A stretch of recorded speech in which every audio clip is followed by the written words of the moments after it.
महज 19 साल की उम्र में अंकिता सत्ता के नशे में चूर दरिंदों के आगे जिंदगी हार गई। पढ़ाई में होशियार अंकिता ने 2020 में 88% अंकों के साथ 12वीं में टॉप किया। इसके बाद होटल मैनेजमेंट कोर्स पूरा किया।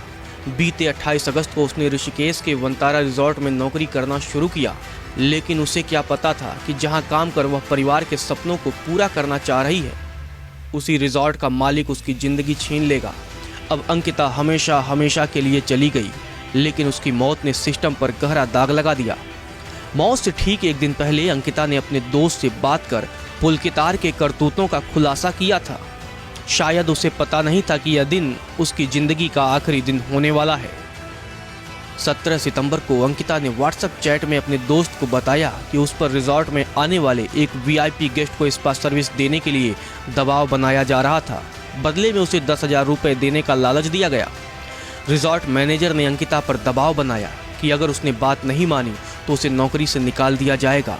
अंकिता के इनकार करने के बाद 18 सितंबर को करीब 6 बजे पुलकितार सौरभ और अंकित के साथ अंकिता के कमरे में पहुंचा। तब अंकिता जोर जोर से रो रही थी और मदद के लिए चिल्ला रही थी। इसके बाद तीनों आरोपी बाइक से अंकिता को कहीं ले गए। जब वे वापस आए तो अंकिता उनके साथ नहीं थी। पुलिस ने सीसीटीवी खंगाला तो सच सामने आ गया, क्योंकि उस शाम रिजॉर्ट से 4 लोग बाहर गए थे, जबकि वापस 3 ही लोग लौटे। अंकिता से रोज बात करने वाले दोस्त की 18 सितंबर को जब बात नहीं हो पाई तो वह घबरा गया। उसने पुलकितार को फोन किया। पुलकित ने बताया कि अंकिता अपने कमरे में सो रही है।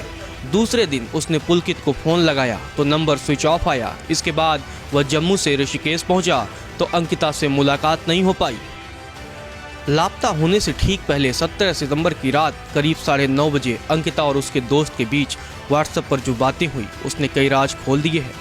इस रिजॉर्ट में बहुत इनसिक्योर फील होता है, मैं क्या बोलूं। अंकित मेरे पास आया और बोला कुछ बात करनी है, फिर मैं उसके साथ चली गई। कॉल करके बताओ क्या हुआ। नहीं, आवाज आएगी। चलो ऐसे ही मैसेज करके बताओ। उसने बोला कि सोमवार को वीआईपी गेस्ट आ रहे हैं तो उन्हें एक्स्ट्रा सर्विस चाहिए। मैंने कहा कि मैं क्या करूं, तो बोला कि तुम कह रही थी कि स्पा वगैरह करोगी। मैंने बोला कि एक्स्ट्रा सर्विस की बात हुई थी, स्पा की बात कहाँ से आ गई।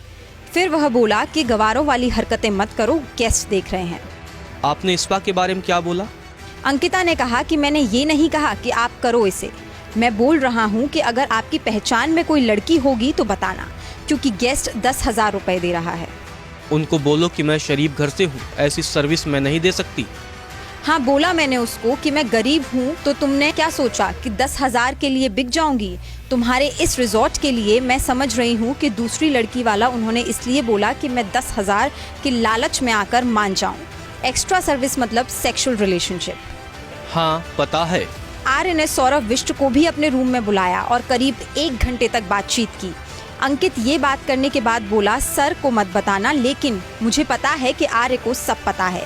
इन तीनों ने जानबूझकर बोला ताकि मैं इनके पैसों के लिए हाँ कर दूं। उसको अच्छे से समझा दो कि ऐसे ऑफर्स ना लाए।